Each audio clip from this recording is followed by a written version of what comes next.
Hello friends, welcome back to my channel. তোমরা সবাই কেমন আছো? আশা করি খুব ভালো আছো। আমিও খুব ভালো আছি। আজকে বানাবো সবজি দিয়ে মুগের ডাল। তো দেখো, এখানে মুগ ডালটা ভেজে একটা তেজপাতা দিয়ে হলুদ গুঁড়ো দিয়ে জল দিয়ে সেদ্ধ করতে বসিয়ে দিলাম।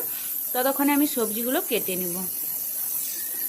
তো এখানে সবজি দেখো, আমি ফুলকপি নিয়েছি। এবার ফুলকপিটাকে এভাবে কেটে নিলাম। একটা বড় সাইজের ফুলকপি নিয়েছি। এবার ফুলকপিগুলোকে কেটে আমি ওর থেকে কিছুটা ফুল বের করে নেব। এবার আমি এগুলোকে ছোটো ছোটো করে কেটে নিব।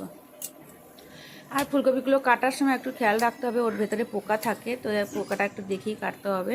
তো এবার আমি ছোটো ছোটো এইভাবে কেটে নিলাম। দেখো, এবার আমি এর মধ্যে সব রকম সবজিগুলো, গাজর, তারপরে মটরশুঁটি, তারপরে তোমার ক্যাপসিকাম বা বিনস দেওয়া যেতে পারে, কিন্তু আমার কাছে বিনস নেই, তো বিনসটা আমি দিলাম না। তো যাই হোক, আমি এখানে দেখো আমি ফুলকপিগুলো কেটে নিয়েছি ছোটো ছোটো করে। এবার এটা একটা জলেকে আমি ভেজে তুলে নিব ধুয়ে। তো ধুয়ে দেখো একটা প্লেটের মধ্যে নিয়ে নিলাম। এখন আমি এগুলো ধুয়ে নিব। আর ভেজ ডাল খেতে অনেকেই খুব পছন্দ করে, আর শীতের স্পেশাল ভেজ ডাল না বলেই হয়। তো যাই হোক, দেখো এখানে আমি একটা প্যানের মধ্যে জল নিয়ে নিয়েছি। এবার আমি কপিগুলো ধুয়ে তুলে নিলাম। এরপরে আমি গাজরগুলোও সেমভাবে ধুয়ে তুলে নিব। তো গাজরগুলোও তুলে নিলাম। এবার আমি মটরশুঁটিটাকেও দিয়ে ভালো করে জলের মধ্যে সেটাকে দিয়ে ধুয়ে নিলাম। মটরশুঁটিগুলো ভিজে ছিল, ছাড়িয়ে রেখেছিলাম, তো ওগুলো গজা হয়ে গেছে। তো গজা হয়ে যাওয়ার জন্য তো যাই হোক, রান্নাতে দিয়ে দিব, গজা হলেও খাওয়া যাবে। তো এবার কড়াইয়ের মধ্যে তেল দিয়ে দিলাম। এবার আমি সব রকম সবজিগুলো এবার এক একে দিয়ে ভেজে নেব। এখন দিয়ে দেবো গাজরটাকে হালকা তেলে দিয়ে হালকা করে ভাজবো, হালকা আঁচিয়ে রাখবো গ্যাসটা। এবার গাজর ভাজা হয়ে গেছে প্রায়। এবার আমি দিয়ে দিলাম ফুলকপিটাকে দিয়ে আবার তেলের সঙ্গে ভালো করে নাড়াচাড়া করে মিশিয়ে নিলাম। এবার দিয়ে দেবো নুন আর হলুদ গুঁড়ো দিয়ে আমি এটাকে ভালো করে ভেজে নেব। তো প্রায় মানে হলুদ লবণটা মাখানো হয়ে গেছে। এবার আমি দিলাম ওই কড়াইশুঁটিটা দিয়ে এবার ভালো করে আবারও ভাজা করে ভেজে নেব।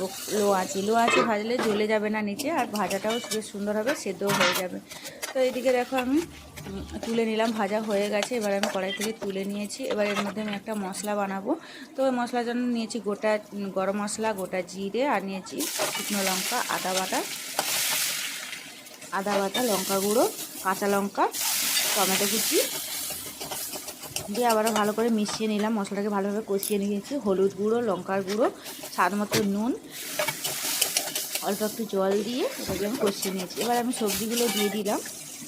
এবার দেখো, ওই যে ডালটা সেদ্ধ করতে বসিয়েছিলাম, ওই ডালটা আমি এর মধ্যে দিয়ে দিচ্ছি। আর ডালটা একদম সেদ্ধ হয়ে যাবে না, ঘেটে যাবে না, তো একটু দানা দানা থাকবে, সেইভাবেই ডালটাকে রাখতে হবে। তো এবার দেখো, আমি উপর থেকে ধনেপাতা কুচি আর স্বাদ মতো লবণ, স্বাদ মতো চিনি দিয়ে নামিয়ে নিব। তো রেডি হয়ে গেল আজকের ভেজ ডাল।